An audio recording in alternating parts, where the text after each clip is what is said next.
लंकापति रावण और मंदोदरी के विवाह के बारे में तो सभी जानते हैं, लेकिन कम ही लोगों को यह मालूम है कि रावण से विवाह के पूर्व जन्म में मंदोदरी मेंढकी थी। उन्हें यह रूप माता पार्वती के श्राप की वजह से मिला था।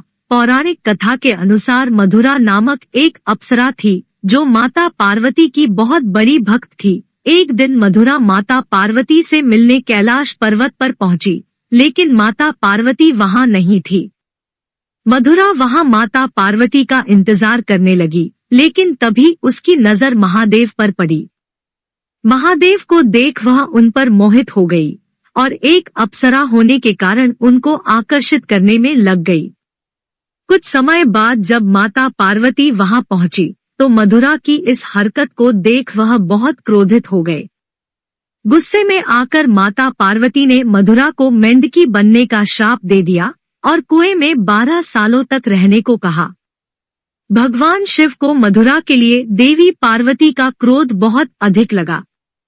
महादेव स्वभाव से स्थिर थे और उन्हें मधुरा की हरकत का ना तो तनिक भी भान था और ना ही उन्हें कोई फर्क पड़ा था। इसलिए वो मधुरा की हरकत से क्रोधित नहीं थे और उन्होंने माता पार्वती को भी समझाने का प्रयास किया कि ये श्राप बहुत ज्यादा है। महादेव के समझाने के बाद माता पार्वती मान गई और उन्होंने मधुरा को 1 साल तक कुएं में रहने को कहा। मधुरा 1 साल तक कुएं में भगवान शिव की पूजा और तपस्या करती रही।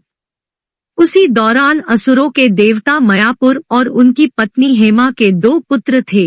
वो चाहते थे कि दोनों को एक बेटी हो। पुत्री की चाहत में दोनों कई सालों तक कठोर तपस्या करते रहे। मधुरा का भी 1 साल पूरा हो गया था। उसके बाद वो अपने असली रूप में आ गई और मदद के लिए पुकारने लगी। मधुरा एक छोटी बच्ची के स्वरूप में थी। मधुरा की आवाज सुनकर मयासुर ने पूजा समाप्त की और उस बच्ची की जान बचाई। मयासुर को लगा जैसे उसे वरदान के रूप में पुत्री मिल गई, इसलिए उसने मधुरा को गोद ले लिया और उसका नाम मंदोदरी रखा। कुछ सालों बाद जब रावण मयासुर से मिलने गया तो वह मयासुर की बेटी मंदोदरी को देखकर मंत्रमुग्ध हो गया। रावण ने मयासुर से कहा कि उसे मंदोदरी पसंद है और वह वो मंदोदरी के साथ विवाह करना चाहता है। मयासुर ने मना कर दिया, लेकिन रावण ने जबरन विवाह कर लिया। इस तरह मंदोदरी रावण की पटरानी बनी। विवाह के बाद दोनों के 3 पुत्र हुए। मंदोदरी बहुत ही समझदार और ज्ञानी थी। वह रावण को सदा अच्छी सलाह देती थी और कहा जाता है कि अपने पति के मनोरंजन के लिए मंदोदरी ने ही शतरंज के खेल का प्रारंभ किया था। जब रावण ने माता सीता का अपहरण किया था तो मंदोदरी को पता था कि रावण बहुत अहंकारी है और वो जिस मार्ग पर चल रहा है उसका विनाश निश्चित है।